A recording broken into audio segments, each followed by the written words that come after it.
yeah, as a child, I grew up with one of the difficulties growing up for me was having a certain like confidence in me, and just being socially interactive with others.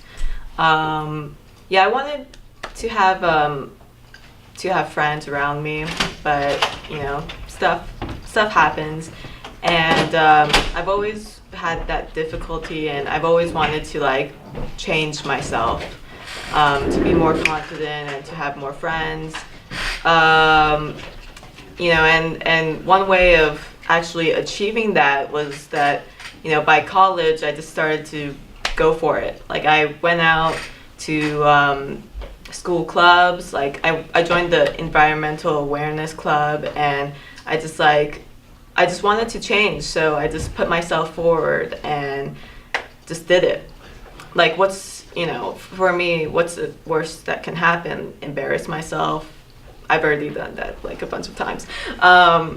But yeah, it's just the worst thing that you can do is probably not do anything about it. And also growing up, I'm as a second generation American citizen in my family, I had to take a lot of responsibilities that other people around me didn't really have at the time, due to the language barriers that my family would have, especially my parents, and and English. So I had to do a lot of I had a lot of responsibilities growing up, and through those responsibilities, I learned how to be more organized and how to schedule and organize. One way to actually like improve my organizing and scheduling skills was actually working in my family's restaurant during my high school years. I was the cashier and the manager at the time, and college is where things just started to change for me. It was like a new environment, new people. I felt like it was finally my time to actually improve myself. Because during high school, middle school, and elementary school, like I kind of stayed within the same community and social group, so I just didn't really find the opportunity to improve myself during that time. And so that's how I started to like work on more film sets, put myself actively out there, and that's some of those just became my best accomplishments. One of those like difficulties of working on some of those sets, such as like somehow finding 6 outfits for a Western film in one night just happened. It was very stressful and tiring at the time. Did you dye them with tea or something? Oh, well, no, that was reparations. But for 422 Yuma, I actually went. So the wardrobe, the original wardrobe person, actually dropped out very last minute, and there was like no wardrobe going on at the time. So I didn't realize this until I actually like came to like the set and the day before, and they were like, oh yeah, so we don't have anything. And I'm like, oh, okay, so what's going to happen? And then I'm like, because I was like wardrobe assistant at the time, and so I just went to the thrift store and just I had a panic moment when I went there. To like if I'm gonna be honest, I kind of like went a little bit insane for like a couple of minutes, and then reverted back to like a calm, assuring self, like, okay, I'm gonna do this. So I found I found 6 outfits. They were all like outfits, like some of them I had to like readjust and like actually cut up and make into like like proper clothing for the Western era. And that was like a really fun and stressful ride. And that just happened to become one of the biggest accomplishments that I feel like I've done. And yeah, like aside from film, I've always been like kind of interested in the art realm.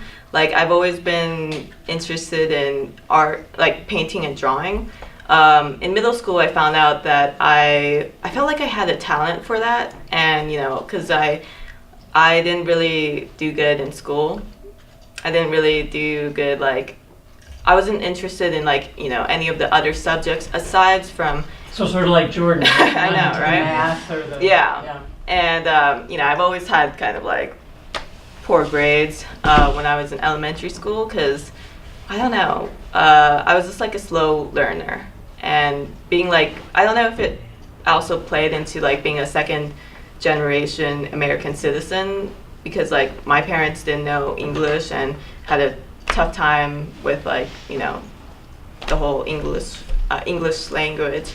And anyway, so I wasn't interested in anything else, and then I actually became like very active in drawing and painting, so much so that in high school I one of my drawings got submitted into the gallery, the high school gallery at the time, and like the showcase.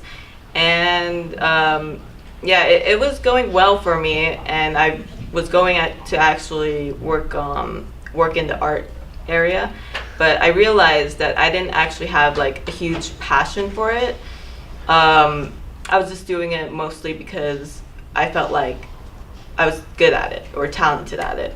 And what I really wanted to do, what I really had an interest in, was storytelling.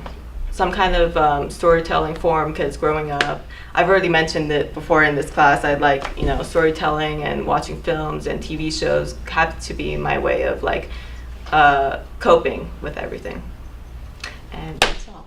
Okay. Yeah. What do you think in terms of how you've evolved and grown over time with your life experience and your passion for storytelling and creativity? What do you use to overcome obstacles, or what do you use in order to remain resilient? Actually, I have like a huge motivation for me to like endure everything that's going around. Ever since college, like I think first or second year of my when I stayed in Saddleback College, I just I developed an interest in being like socially like active in activism, like such as supporting like minorities essentially. And my biggest reason, aside from like this my love for storytelling, to go into the film industry, is to actually like improve women in film and to like have more stories about people of minority, because I feel like that's something that we should have by this point. And I think it's something that will also like improve our society as a whole, because you know, growing up we all look into media, and it just kind of structures, you know, if media itself changes, it kind of changes how the way we think. Mm-hmm. Yeah, so like, you know, so your capacity to change perceptions gives you the strength to forge ahead no matter what. Yeah, exactly. So I have a, like, I think it's because I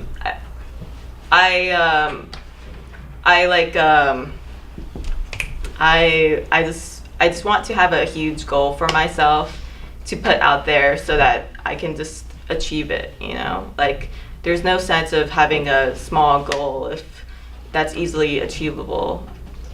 Sure. Well, in my sense, because, you know, that's like a huge I want to have a huge motivation for me to keep going, yeah. Thank you very much.